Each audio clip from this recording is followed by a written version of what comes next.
Hello there, and welcome to episode 91 of Little Big Knits.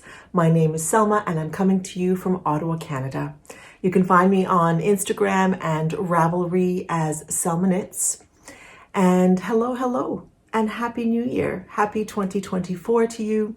I hope this year has started off well for you.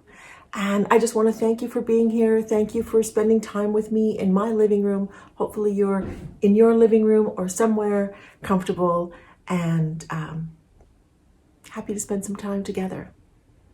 And thank you for spending 2023 with me. If you were there and just allowing me to share my silly shenanigans of knitting with you. So, yeah. December came and went. It was just kind of December and the craziness of Christmas and so forth. It was an interesting reflection at the end of the year and just thinking a little bit about the year and what had been, and I shared that with you last time.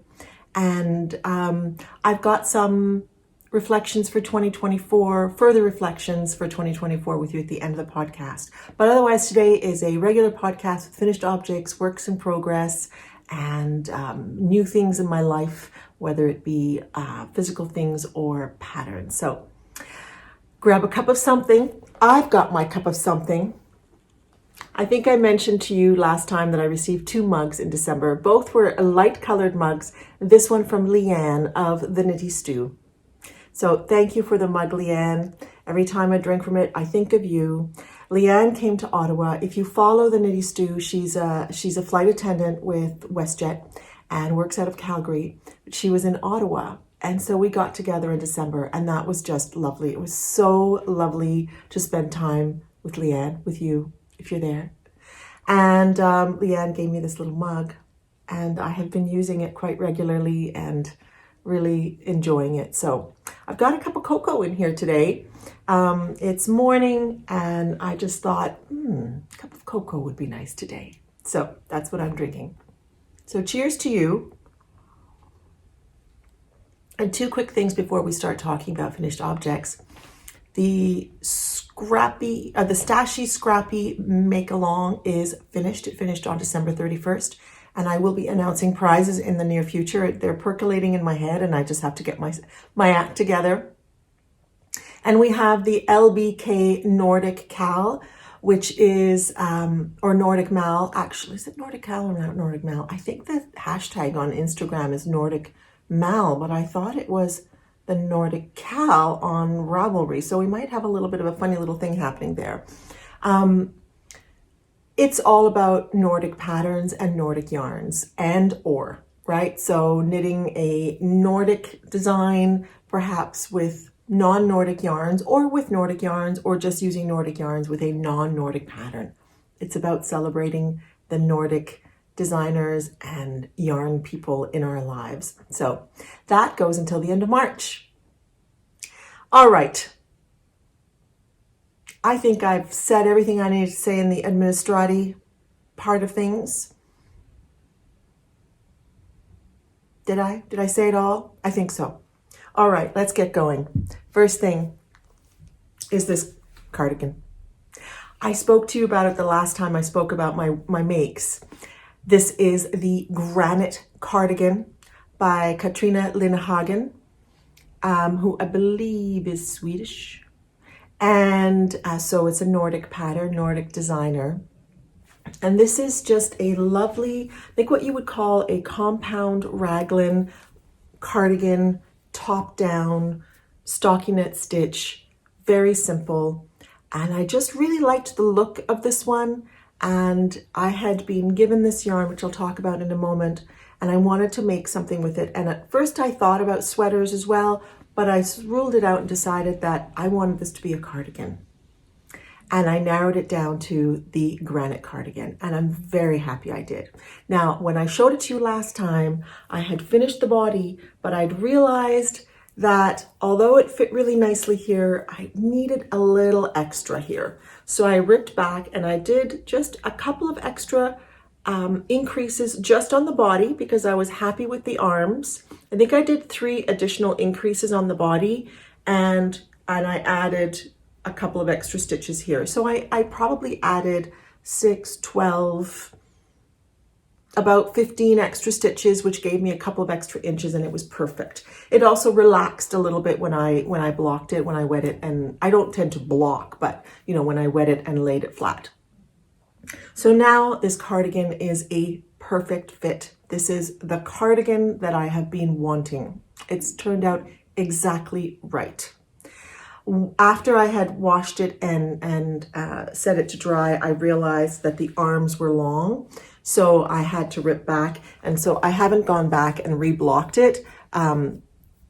So the ribbing here is a little bit wrinkly looking because I used the same yarn, and of course it had a little bit of the crib from already being knit.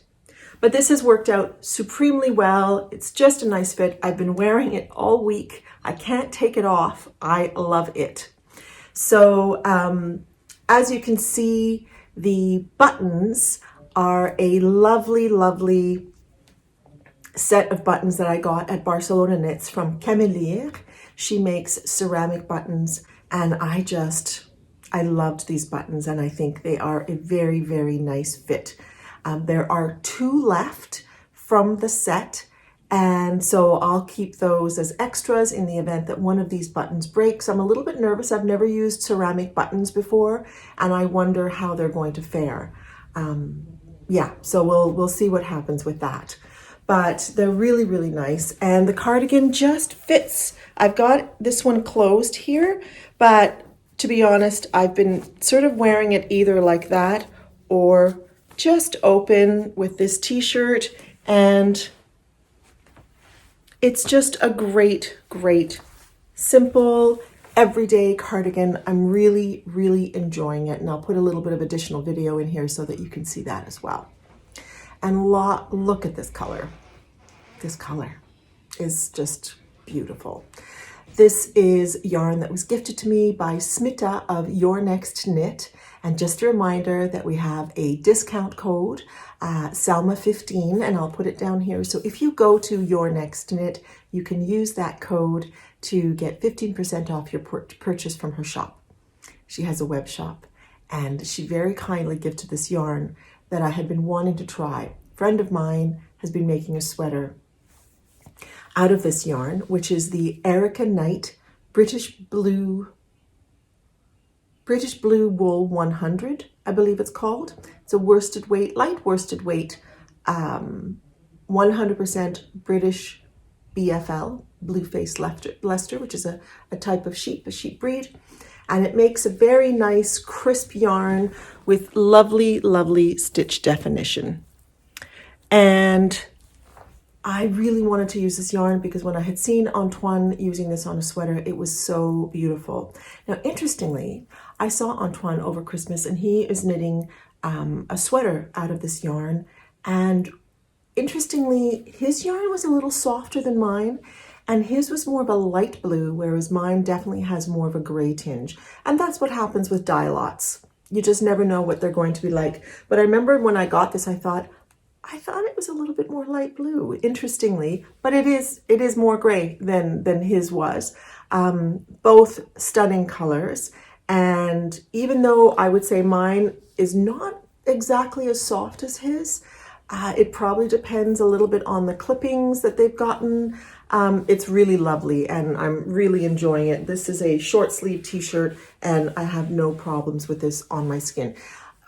Somebody who's very sensitive perhaps would, but if you have moderate sensitivity, I don't think this would be an issue. So it's a lovely, lovely yarn. I can see that it's going to pill a little bit, but I have a feeling that they're just going to be very surface pills. I don't think it's going to have an impact on the look of the wool at all. and I'll just pick at them and then eventually they'll probably be gone. But yeah, really enjoyed knitting with this yarn. I would knit with it again. This was color 603 called Kanoko, if you are looking for it. So Granite Cardigan, very big success. Very, very happy with it. It's great. Next, I made a present for a friend, which I did not show you last time because I wasn't talking about whips. And had I even started it? I think I had, but I have since finished it. This is an old pattern called the Wisp. It's a free pattern and it's by Cheryl. I'm not sure how to pronounce this name, but Niyama. I'm just going to say Niyama, although I suspect that's probably the wrong pronunciation. And I think it was part of the whole Knitty series that used to exist. And I used 2 strands. Now, oh dear, I wanted to get you the colorway. I used 2 strands of Kid Silk Haze in this lovely brown color. I had bought this at one point to go with some knitted yarn and realized it's a little bit too reddy brown for me, not an ideal color. And I have since sent that knitted yarn to somebody. But this is Rowan Kid Silk Haze and this is color 610. So, and I really enjoy this mohair. I've worked with Rowan Kid Silk Haze before. It's a lovely yarn and they have beautiful, beautiful shades. So I made the Wisp for my friend out of this using 2 strands with 5mm needles. So the Wisp is normally using 1 strand of mohair, but I decided to use 2. And I've made this Wisp before. I've actually made it 4 times. Oh, I've got something in my throat. Probably a little bit of mohair. So this is my fourth version of the Wisp. And when my friend had tried on my last version, which I've worn quite a bit over the years, she really liked it. And I thought it was made with a bit of a thicker mohair. And I thought she would, it would work well if I used 2 strands of the Kid Silk Haze rather than just 1. And it makes a little bit more of a substantial scarf. So this has turned out really well. It's a gorgeous color for her. Absolutely beautiful with her complexion. And I hope she'll enjoy it. So now that I've had a chance to show it to you, I'll have to get some pictures of it and to put it on my project page and on Instagram, but just lovely, super easy lace. And if you make a mistake, you just rip back to the garter section and you start over if you can't figure it out. It's a lovely, lovely pattern. There is lace in the lace section on every single row, but you get into a rhythm with that and it was very fast to make. And I started thinking, maybe I need a new one in my life because the last one that I wore a lot, it's kind of started to get a bit ratty. I think I actually it's got some holes in it. So I think it's gotten either snagged or a moth or something. So I'm starting to think that maybe it's time to make a new one. Maybe. So anyway, the Wisp by Cheryl Niyama. It's a free pattern if you want to check it out. The one in there is short. It's a lot shorter than this. It's sort of meant to have buttonholes so that you can wear it a bit as like a little capelet type of thing. I made 23 repeats of each lace section. And that gave this pretty perfect length for wearing it like this under a coat. So I think that this is going to be just perfect. And now I'm really wanting one for myself. So I might go digging for some mohair in my stash to see if I've got one that would make a nice Wisp. So that is finished object number 2. I'm going to go for a little wardrobe change for object number 3. Ta-da! Here we are. And I am in this bright pink goodness. This is the Ranunculus by Midori Hirose. And this is a very, very, very popular pattern. I think I was looking yesterday and because I was looking at another one of her patterns, and there are 8,500 versions of this sweater that are on Ravelry.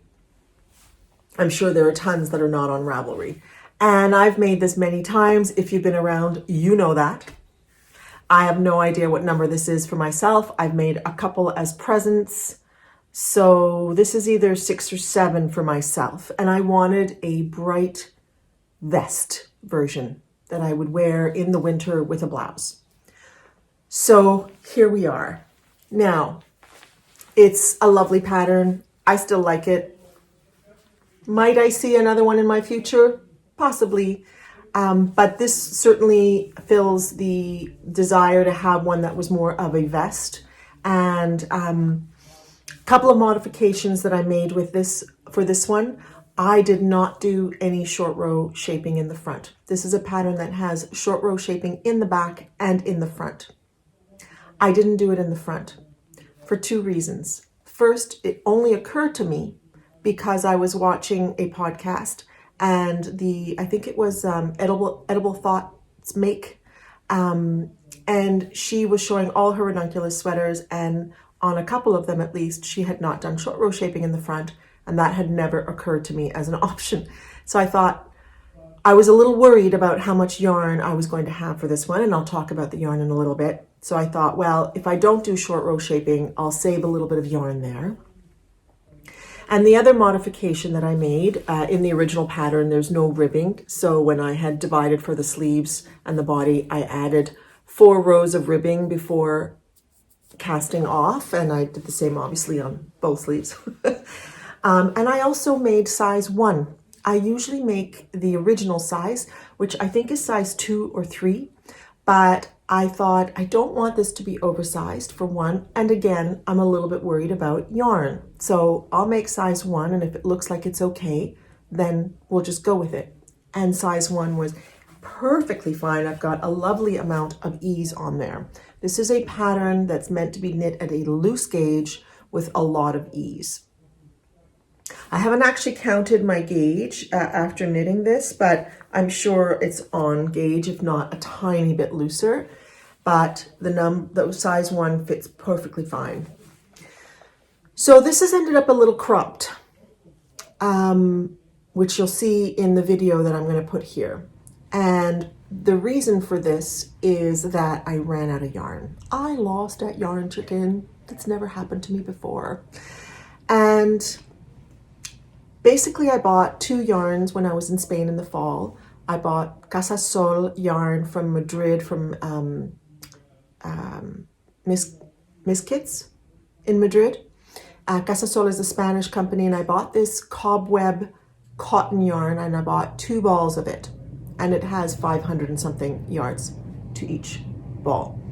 And then at Barcelona Knits, I bought 2 skeins of this beautiful mohair, which I can't show you because it's all gone, from 7 Oczek. She's a Polish dyer and was at Barcelona Knits, and I saw the color and I thought it'll go beautifully with the cotton, and it really does. I'm very happy with the outcome, but I ran out of the mohair. So this sweater has ended up a little cropped, and I do find that I've worn it a couple of times just as is, and I do find it's a tad short. Not a lot, probably about an inch. An inch would probably make me more comfortable in it.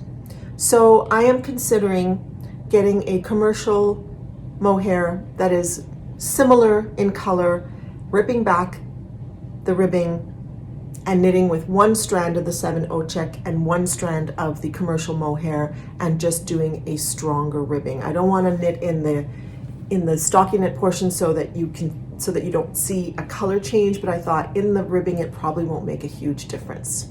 I actually have found one that I think is quite close from Sadness Garn, and I think that this will do.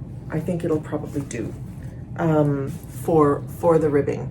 I can continue looking, but I thought, it's okay if it's slightly different. I don't think it's going to make much of a difference in that place. And I think I'll just knit a ribbing and knit like a long ribbing, and it'll make me more comfortable that way. But, it doesn't look terrible, but I have gotten slightly mixed reviews from some who've said, no, it looks great, looks fun. And then, a couple of people who said, it's maybe a tad short. So I also want to try it with a couple of dresses because I do think that it would be a nice length for dresses, but I really just wanted to wear it as a vest. I love vests, as you know, if you've been around here. Lots of vests and more vests in my future, as you'll see a little later. So I do think I probably want to lengthen it a little bit, but I'm going to keep wearing it and see how I feel. But given that a vest, I want it for warmth, the fact that it's a little short, also I find there's just if it was just an inch longer, it would cover the tops of my jeans, and then there would be a little bit more warmth in my midriff. So from a very practical perspective, I think it should be a little bit longer. And so yeah, so this is finished object number 3, and I just love the color. I love the pop. I had made a Stockholm slipover, which I'll put a picture of here, in this bright pink. Very different kind of pink. That one is like a bright salmon kind of pink, and this is more in the bluey kind of pink. So I feel like they're going to play very different roles in my wardrobe. But I've worn, as I mentioned last time, I've worn that Stockholm slipper so much that having a different pink vest is kind of like, that's okay, because it just means that I'm going to have these different pinks that I'm going to wear all the time. So a lot of pink in my life, I realize. I do love the color pink. Not necessarily a super baby pink. I like a good pink.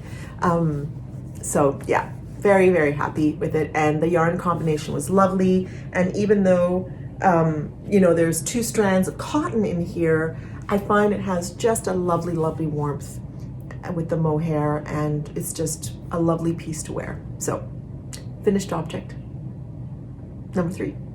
Let's move on to works in progress. All right, so in this little bag is my gnome. This is the, oh my gosh, what was this guy's name? He was the Not Just Another Gnome by Imagined Landscapes. And I thought I'd have him finished by now, but it hasn't happened. I've gotten a little stumped, not with the techniques of the guy, not with the techniques of the pattern. I'm here. He just looks like he needs his beard and his arms, but it's been a really interesting process, and I have stuffed him, and I'm almost finished the body. I've started the decreases. But at this point, you're supposed to put some sort of weight in here so that he stands. And I've gotten stumped on the weights.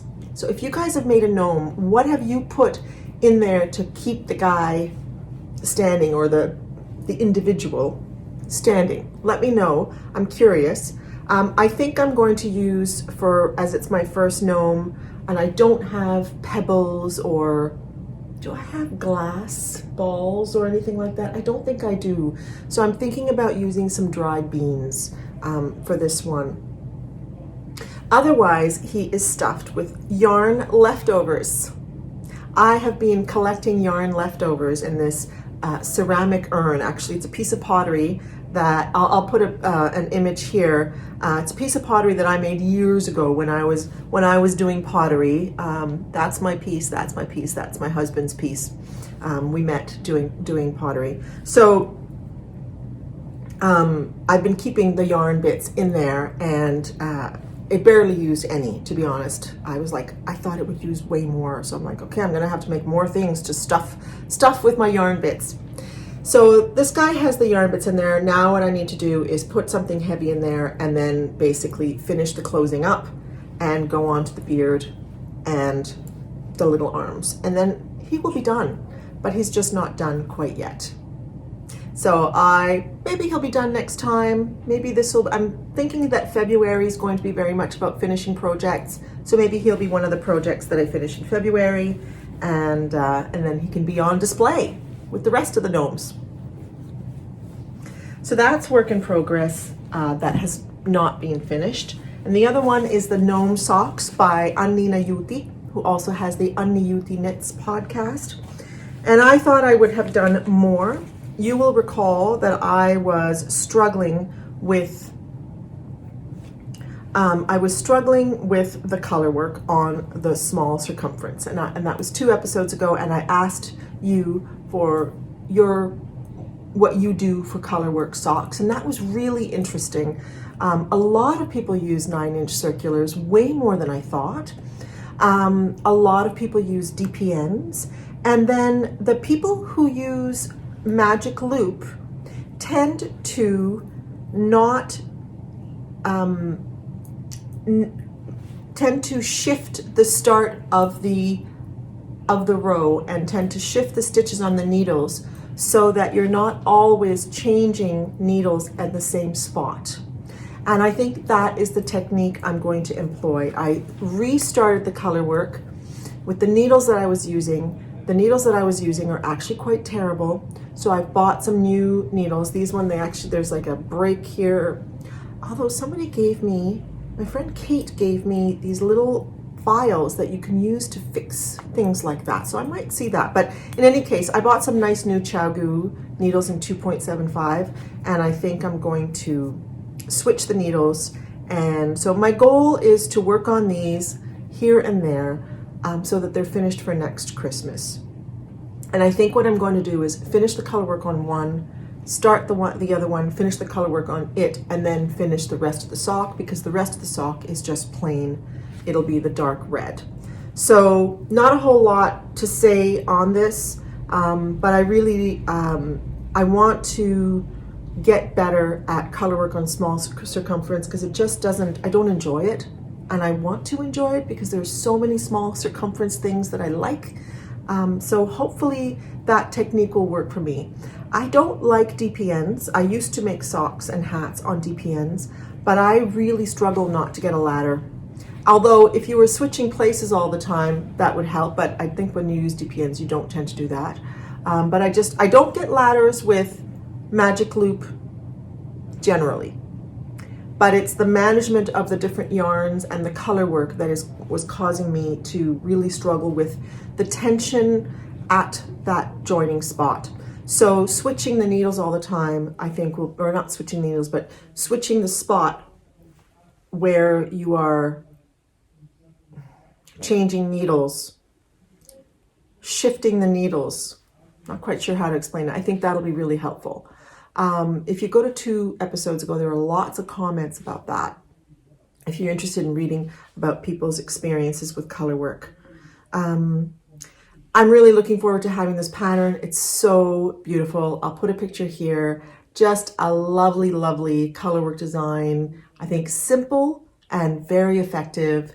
And Anina writes really nice sock patterns. So I'm really looking forward to having this. This is Sadness Garn Sisu that I have from my crocheted blankets. And this here is the Fiber Company Amble in the red. And what was the colorway of this? I think it was the same one that Anina had used. And it is the Appleby Castle. And it's a beautiful sort of deep red. And then I think the face of the gnomes, I have some sort of leftover here. I think it's some sort of cashmerino type thing that I'll use for the face, which is just a few rows, I think 4 rows or something like that.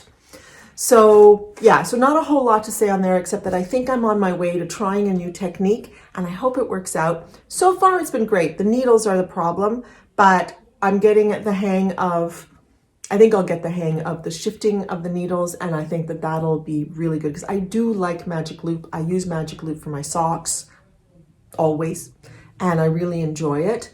And I use it for hats, I use it for sleeves, I use it for everything, and I don't have an issue with ladders. It's the color work that was causing me a problem in terms of managing the different colors and so forth. So there you go. Work in progress number 2.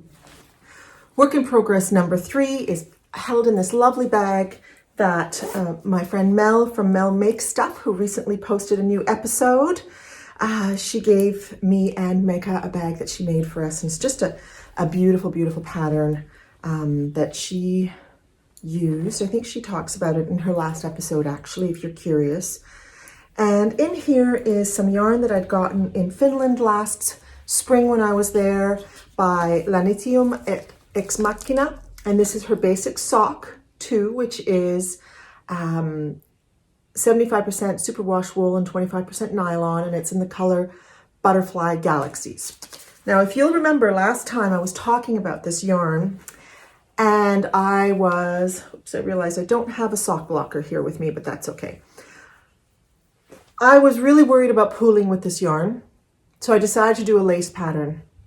I got down the foot, I finished the heel, I started the gusset decreases, and I thought, no, I think I'm going to embrace the pooling.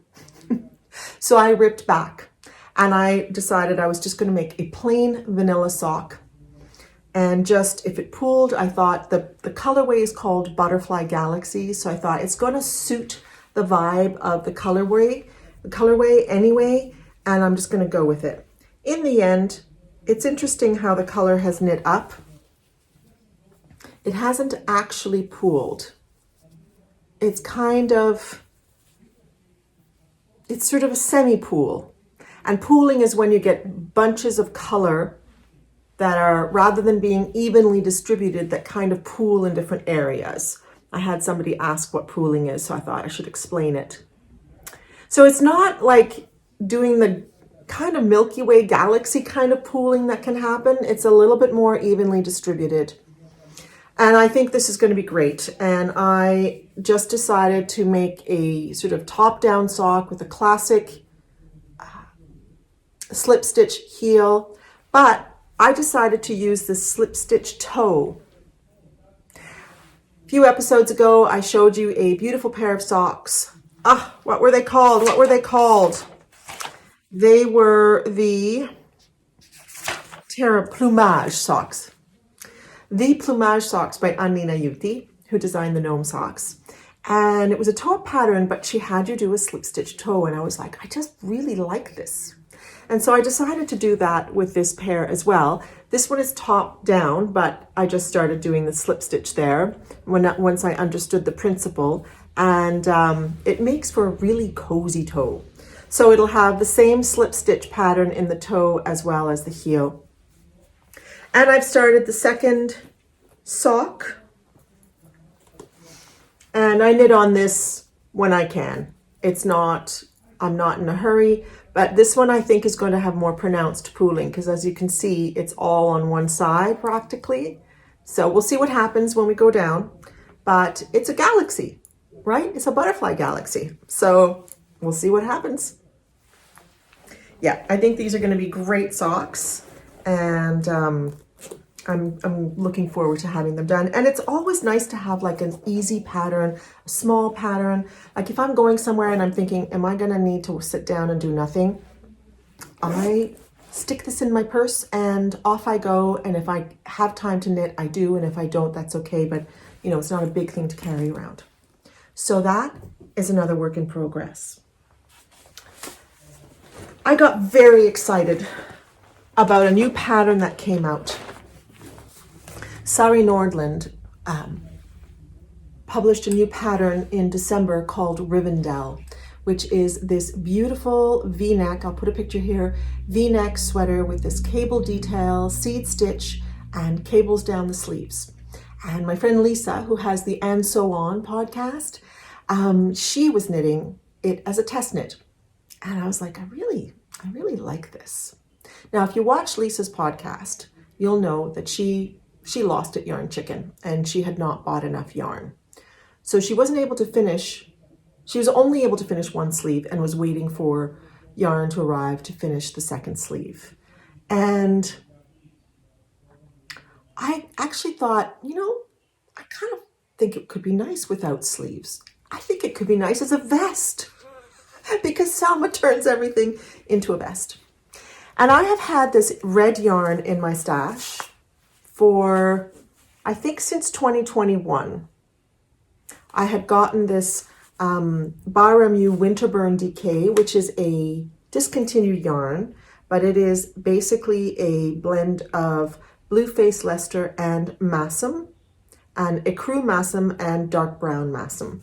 And it is in this gorgeous red color, which is called Wesley Bob. And I had made a vest, which was a disaster.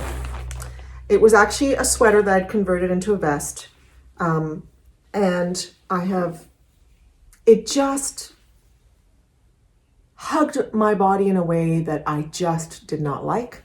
I also didn't like the way it kind of went over my chest, my bust area, and I just, when I finished it, I think I had done the ribbing for the neckline. I put it on, I was like, I really don't like this. Like, I just do not like this. So it went into a baggie, and when the Rivendell came out, suddenly I was like, oh, a red Rivendell vest. I don't know that I have enough for a full sweater. I think I would end up, like Lisa, being able to finish a sleeve. Maybe I'd have enough. But I thought, I think I'd actually like the Rivendell as a vest. So I have started that. It is in this beautiful bag that my friend Jean brought when we met up in New Mexico. And in here is the beginning of the Rivendell sweater, which I've already put a picture of, but here it is again. And I'm really just working on the back at this point, so there's not a whole lot to say about it, but it's going to be a drop shoulder kind of pullover type of thing. And right now it's just this seed stitch detail. The back construction is a bit of a sloped construction. And so I'm looking forward to getting to the bottom of the arm and being able to start the front. And I'm really excited about this.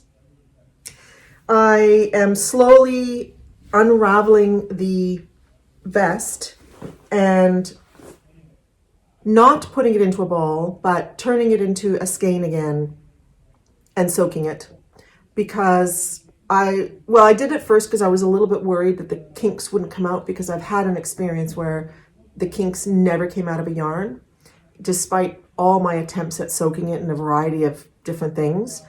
So I thought I want to make sure that's not going to happen. And it was great. After soaking it, it's turned out wonderful. Pretty much back to what the original is like. Yeah, pretty close. And so I'll probably end up with a leftover skein that I'll use for something at some point. But I'm really enjoying this knit so far. It's seed stitch, so it's a very simple knit, purl, knit, purl, knit, purl type of situation. And I'm getting close to the end of, I think I'm getting close to the ball that I'm using for this one, and there's only this. So I will be unraveling the rest of the vest. Maybe I should do that this weekend and soak it so that it'll be ready to knit into the sweater when I'm ready. So yeah, this was originally the Helga sweater. I can't remember the designer's name. I'll put it down here. And it looked lovely, but I think with my shape, it just somehow hugged me in all the wrong ways. Let's just say that. It just made me look like I had a paunch. It just was just very dowdy looking. So that did not get finished. So yeah, really, really enjoying that.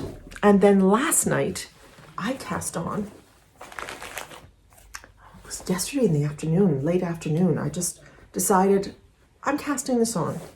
And I have cast on the Giselle Hat, which is a pattern by Camilla Hoyer Adamson, also known as Cami Jo Knits. And I made the Giselle shawl, and she's also designed the Giselle hat. So I've literally just started it. I haven't gotten very far. It's knit kind of like the Musselburgh hat, where you knit from the top of the crown, and then when you get to the bottom of the hat, you switch to a different yarn and you knit back up, kind of thing. So it's a 2-layer hat. It's a little bit difficult to see in the pattern picture. And I haven't quite decided what mohair I'm going to use for the lace portion yet. I think I'm gonna put it with my coat and just see what would look good. But I've started it, and this is yarn that I got at Barcelona Knits. This is Felici Punto, and this is a cashmere merino base, a DK cashmere alpaca. Oh my gosh, and I seem to have lost the tag, so I don't know exactly what it is, but I'll put it down here. Very, very soft, and lovely lush yarn. So I got one skein of this to do the hat. I knew what I wanted to make. Originally, I thought I was going to wear it with my blue coat, but I have since bought a gray coat. So I'm just trying to figure out what I will, maybe I'll do gray with the blue or something else. And I'll definitely be picking something from my stash. Perhaps, yeah, no, I don't think I like that.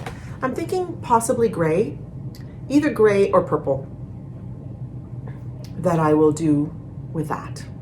So I've just started that. I think it's going to be a nice, easy peasy pattern. I think I have one more set of repeats, and then it's just stockinette for several inches until you get to the lace portion. So I'm looking forward to this, and yeah. So, and this is so this is being held in this bag that I had stitched up in the fall. Or when did I start that? I think I started it in the summer. Yeah, there's another stitching project brewing in my head. I have an idea. I saw some stitching on paper on Instagram, and it was really beautiful. But I thought of doing a similar idea on fabric. So we'll see. I'm still thinking about it, but I feel a stitching project coming on. So let's see what happens with that. So that's all my knits for now. I thought I would just show you some of the things that have come into my life over the Christmas holidays or recently. This beautiful book. Thank you, Leah, for this book. So beautiful. Leah had sent some yarn for prizes for the Nordic Cal that we have going on, but she also sent me this book, which I opened at Christmas. And this is the new book by Sari Nordlund. It's called Softly Timeless Knits, and it's just a beautiful, beautiful publication with so many stunning patterns, and everything from socks to cardigans. There's this cardigan that everybody seems to be really liking, which is a long belted cardigan. It's just got stunning things. Here's a beautiful shawl. Sari is known for lace and cables, so there's a lot of that in here, and even socks. Here's a beautiful sort of pair of socks with a lace cable kind of detail. The pattern that is calling my attention, there's also this colorwork sweater, which is stunning. Really, really beautiful, actually. Yeah, it's a really beautiful sweater. And I am planning a colorwork sweater this year, at least one, but I think I already have a pattern in mind that I've had yarn for a long time. But the cardigan that I really like from here is this one.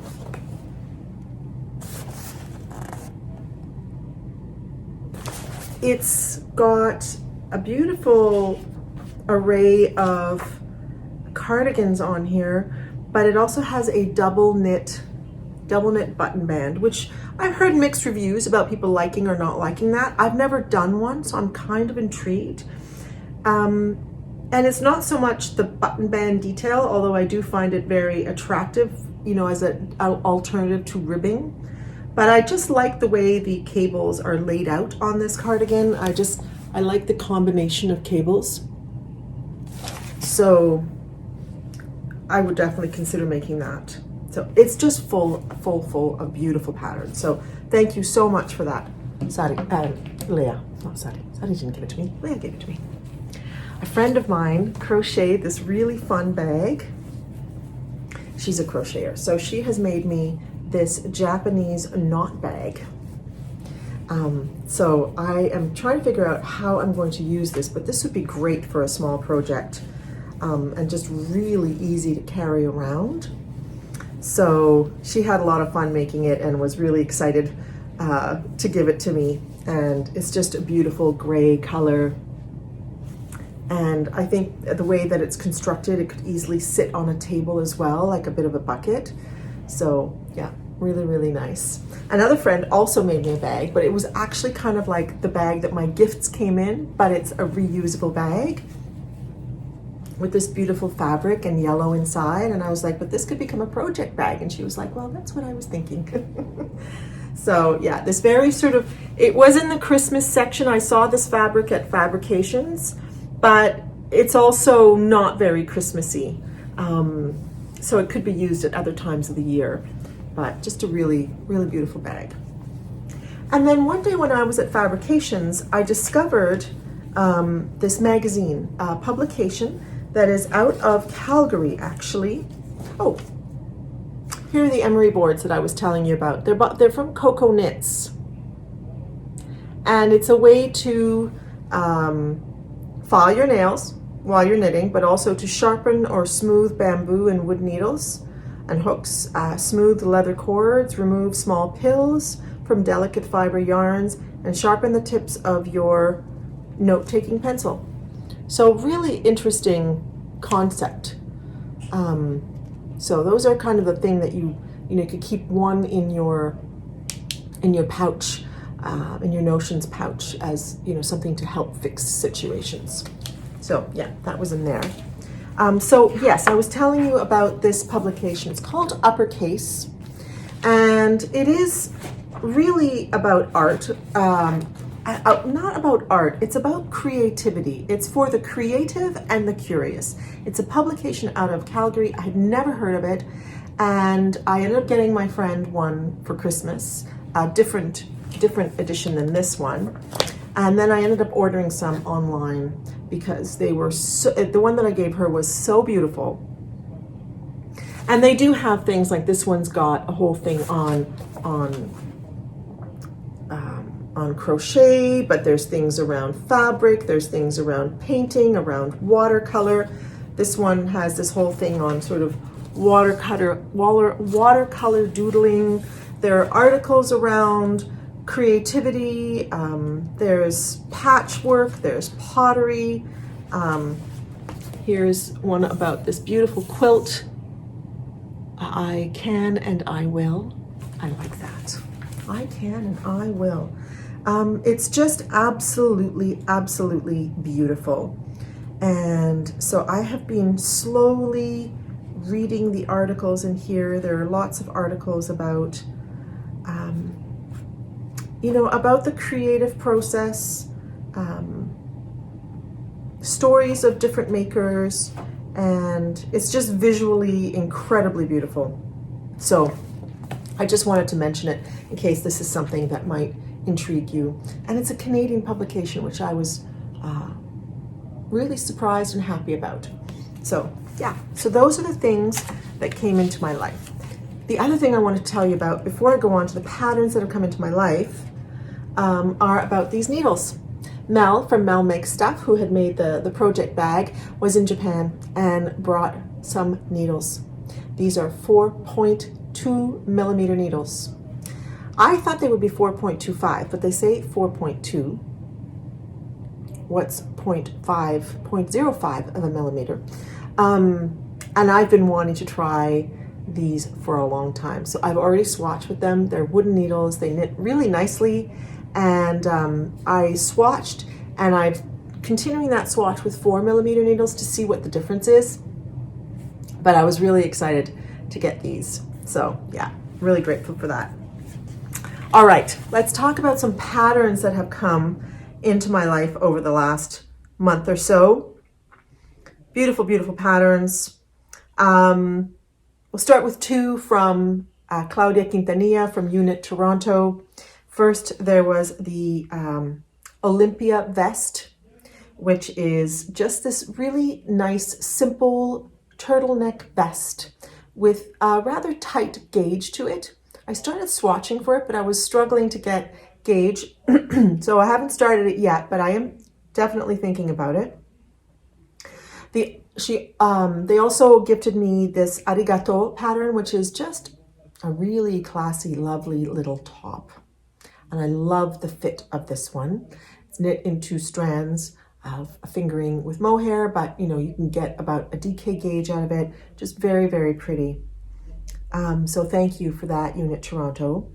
Maria Costa Movara also gifted me 2 patterns. We were conversing, and I was she has two patterns that I really like, and she ended up giving them both to me. So thank you very much, Maria. So the first one is the Mimmi, and the second one is the Tune. So you've got this one that just has beautiful, simple bauble details at the neckline and at the bottom of the sweater, just really, really nice. And then the other one is this mohair and fingering weight striped sweater. And I've seen it on her podcast, and it just has such a love. They both have a really, really nice fit. So I'm excited about both of them. We'll see. There are so many sweaters to get to. Let's see. I'm really starting to think very much about, okay, what do I really need or want in my wardrobe? Yeah, so really lovely. Thank you so much for that again, Maria. The next one I want to talk about was the Bagnole sweater also by Camilla of Cami Jo Knits. And this is a fingering and mohair sweater that is a sort of classic raglan.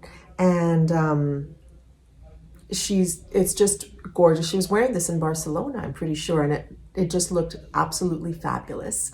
So I had to get that.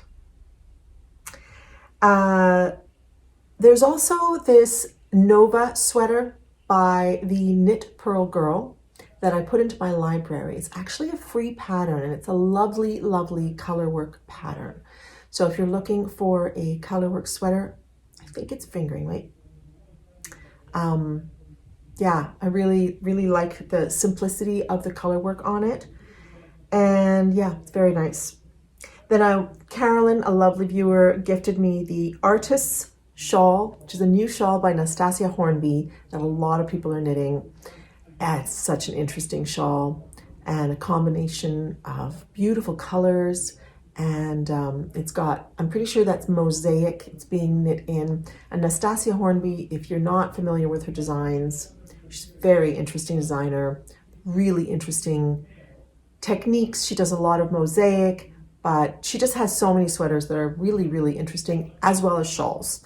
And I've been wanting to knit one of her shawls for a long time. So let's see if it ends up being the Artist's. There's also the Heel Toe Do-Si Do, which is a pattern by the Crazy Sock Lady. And my friend Kate from Hawthorne Cottage Craft was talking very much about her patterns. And she's made this particular pattern multiple times, and every time I'm like, I really like that. So the Crazy Sock Lady was having a sale. So I decided, okay, I'm getting that. I have one more pattern that I wanted to mention to you. It's a pattern that has literally just come out by Unit Toronto, and they have provided viewers of the podcast a code until January 27th. This is their Schnickimicki, which I think it's a German term. Claudia designed it when she was in Germany in the early fall, I believe. And it's this lovely, lovely design that is knit using mohair. It's kind of a thin, sort of gauzy type material, so you need a layering piece, but it's got these beautiful flower details. So I think Unit Toronto is going to have kits, because those are actually little leather flowers from Italy and with beads, I believe, right? And it's so pretty. So yeah, if you're interested in grabbing yourself a copy, you can use Schnicky Selma, Schmicky. I'll put it down here. 40, Schmicky Selma 40 to get 40% off this pattern for the next week. So, or until the 27th of January. So depending on when you're watching this. All right, now we can move on. Now, I decided at the beginning of the year not to necessarily choose a word for the year. Although when I was talking to you guys in my last episode, I was thinking, I feel like there's like exploration and change, and like, I feel like something's brewing. So I feel like that is the vibe for me right now. And let's see if that is the guiding vibe for the year. We'll see. But I decided, kind of very last minute, rather than trying to set a resolution for the year or choose one word for the year, that I would do monthly challenges. So I wrote a list of things that could be fun monthly challenges. And I thought every month I will choose one or more challenges to do. So January for me has been doing the monthly, the January yoga with Adrienne, Yoga with Adrienne. She does a monthly challenge every January. So that is one of the challenges for January. And that's been really good. I hadn't done yoga for many months because of my wrist break and then because of my repetitive strain. The repetitive strain is still bothering me and I'm just doing it anyway. And I think it's working out well. And so I've been really enjoying getting back into yoga. The other challenge for me this month is no frivolous spending. And I have not. I have been really, really good, actually. I did buy this mohair. And I have also gotten yarn. Remember I was talking about that perfect blue? I think I found it. And I thought, if I find that I'm going to buy. But otherwise, not buying any knickknacks. I'm not buying any clothes or other yarn that's just going to be in my stash. Or new gadgets or new lipsticks or new nail polishes or new anything. It's going to be a month of quiet that way. And I've really actually been enjoying that. So that has been my January challenge. And I'm thinking about my February challenges.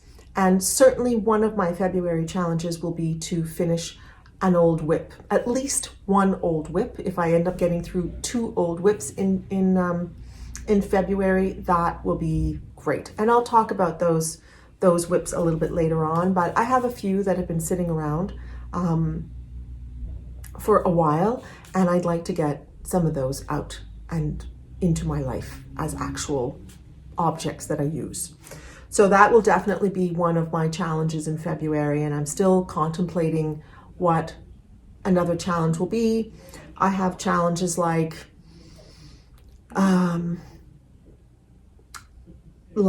cleaning every day, like reading every day for a half an hour. I do go out for walks most days, but making sure I do 10,000 steps every day, or gratitude journaling every day, or setting intention every morning, or like just a variety of things, some of them physical, some of them not eating sugar for a month, which would probably be the most difficult challenge of all challenges for me. But I think I try very hard to limit the amount of sugar in my life, but so that'll be a tough one. We eat a lot of vegetarian and vegan food, but we also eat meat. We're very flexitarian that way, but another one could be doing vegan for a whole month. So I have a long list, and I will I'll sort of decide as I get close to the month which one or which ones I will employ in the next month. And some could end up being repeated. That's fine as well. But I just thought, I think I really enjoy that kind of discipline, but trying to do something for a whole year, not always possible. And then you feel like you failed. And there are lots of things that I want to do.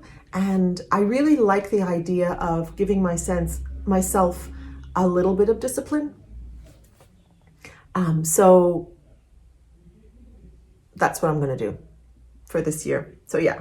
So how has your year started? Do you have any resolutions, word for the year? Are you kind of like, nope, I don't go there? I'm wondering what you tend to do, and I hope this year has started out well for you in whatever way it has. So I think that brings me to the end of the podcast. And I actually wondered, I was going to podcast last weekend, and it just didn't happen. And at that time I was like, it's been dark. We have no snow. I haven't been out. What am I going to put at the end of the podcast? And then we got a huge dump of snow, and we decided to go for a snowshoe. So I'll be sharing that with you at the end of this podcast. And I'll see you next time. Keep well in the meantime. Take care.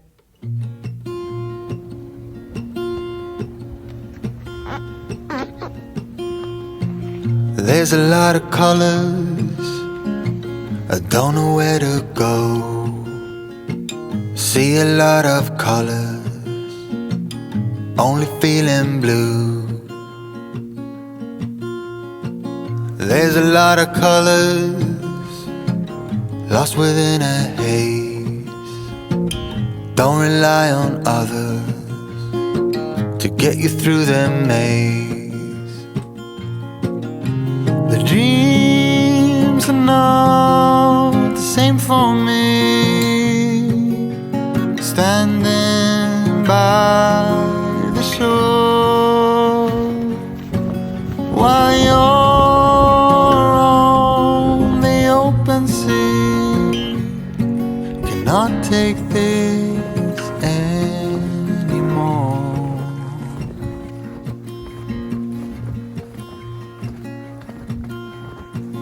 There are a lot of voices drowning in the sea.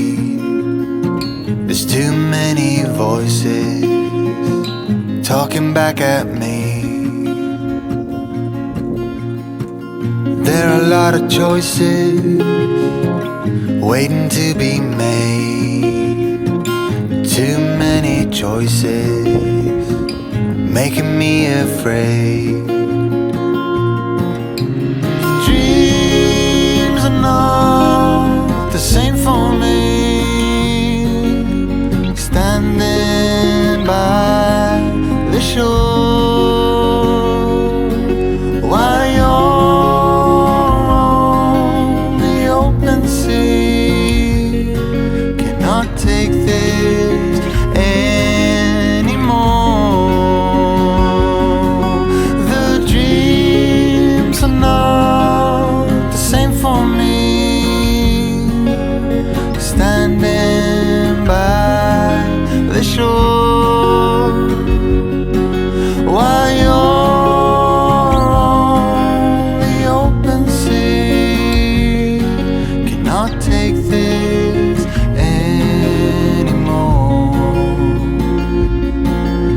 A certain shade of blue will always remind me of you.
Take this anymore.